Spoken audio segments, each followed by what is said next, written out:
The case against several people arrested in Spokane's ICE protest last year is now in the hands of a jury. Coming up, everything we know.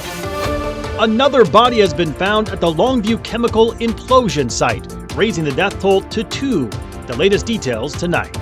You can feel the mugginess in the air today. That is fuel for thunderstorms and a weather impact alert for tomorrow for the chance for some severe weather.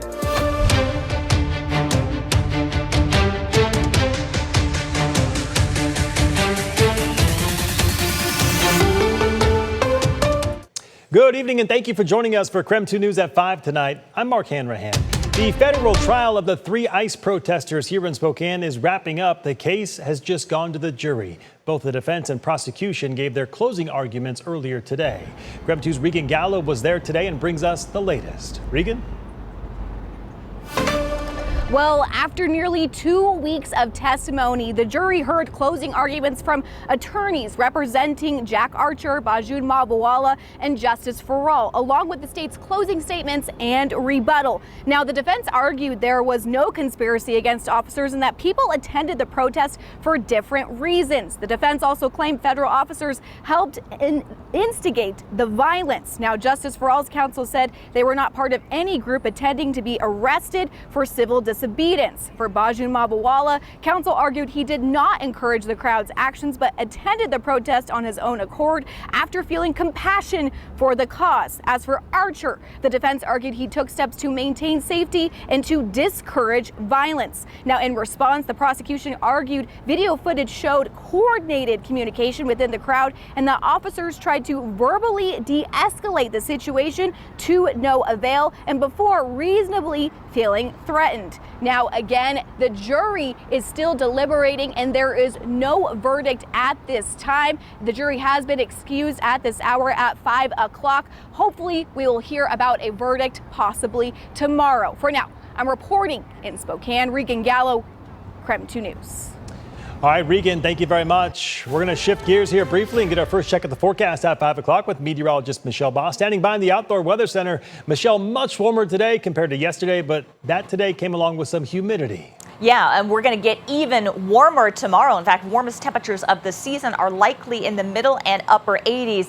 And in combination with that humidity, it's certainly going to feel more like we're in the Midwest than the inland Northwest. So we are under a weather impact alert for the potential for some severe thunderstorms tomorrow late afternoon and evening. Those could come with gusty winds in excess of 58 miles per hour, hail an inch in diameter or greater, and of course with thunderstorms you get the lightning and the downpours. In fact, the Storm Prediction Center has put portions of central and south central Washington under a slight risk for severe thunderstorms, a slightly lower marginal risk for the rest of the inland Northwest for severe thunderstorms, and then just general thunderstorm activity is expected all across the region late tomorrow and tomorrow evening. It's pretty quiet out here right now. We got lots of sunshine. We've warmed up into the 70s. Some isolated storms could drift into far southeastern Washington tonight, but the main thunderstorm activity is expected to pop up tomorrow late afternoon and evening. Right now we got mid 70s in Spokane and Coeur d'Alene, warmer 80s across central Washington. It's going to be pretty warm tonight. Hard to cool those houses down if you don't have AC as temperatures remain in the upper 50s, and then 87 with humidity tomorrow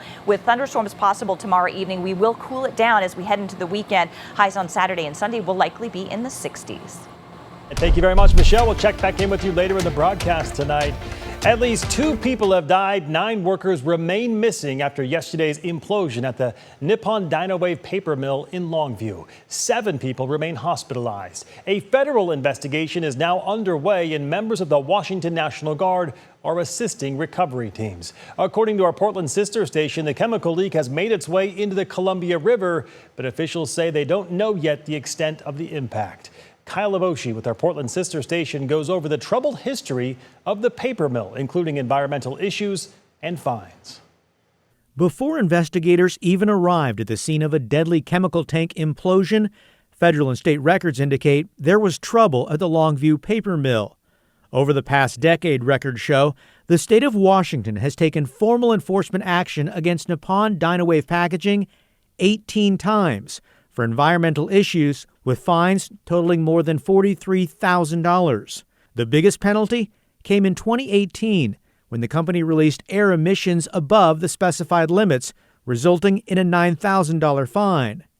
More recently, records show The company was fined in August of 2024 for discharging more solids into its treated wastewater and releasing more sulfur dioxide into the air than the permit allows. It is important to note we don't know if any of these violations are linked to the tank in question. But there's clearly a pattern of environmental issues. According to an online federal database, the Nippon Dinoware packaging plant has repeatedly been out of compliance with the Clean Air and Clean Water Act with significant violations. Kyle Aboshi, KREM 2 News. We now know the identity of the man who was shot and killed by Spokane police last week after a domestic violence call. The Spokane County Medical Examiner's Office has identified 28-year-old Caleb Hassel as the man who died. Last week, Spokane police went to a disturbance call. When they got there, they say they learned Hassel had a gun. Officers entered the scene and saw a struggle between Hassel and his wife. Officers intervened, and one officer then fired his gun. Hassel died on the scene from a gunshot wound to the head. And police have also identified the officer that was involved in that deadly shooting. They released this picture of Officer Britton Ballard. Today, a deadly crash in Hayden under investigation. A man died after the driver of a truck crashed into a ground floor apartment. It happened yesterday afternoon. The CUNY County Sheriff's Office says deputies found two elderly people trapped under the truck. The man died at the scene and the woman was taken to the hospital with serious injuries. Covering North Idaho, today we are tracking who could be the next mayor of Rathdrum. The city council is set to talk about that later tonight. Earlier this month, former Mayor Mike Hill submitted his resignation following reports from the CUNY County Sheriff's Office that Hill was involved in a domestic battery investigation. Since then, City Council President John Hodgkins has been serving as the interim mayor. New tonight, Spokane County Sheriff's deputies and detectives recovered a missing metal dinosaur statue that was stolen back on March 8th from a roundabout up near the North Spokane Costco. After exhausting several tips on May 22nd, authorities say they learned about a new location where the statue was buried. So with the landowner's permission, deputies say they began excavating and found that 3.5-foot tall, 400-pound metal T-Rex. Deputies returned the statue to its original owners, and they say they're repairing minor damage to it. At this time, no one's been arrested or charged in connection with the ongoing investigation. President Trump met with members of his cabinet today as negotiations with Iran hit a stall. Coming up, we bring you the latest out of the White House. And a bit later, we head to Arlington Elementary School here in Spokane, where hundreds of kids in the Hilliard area got to pick out a brand new book for summer. That story and more coming up after the break.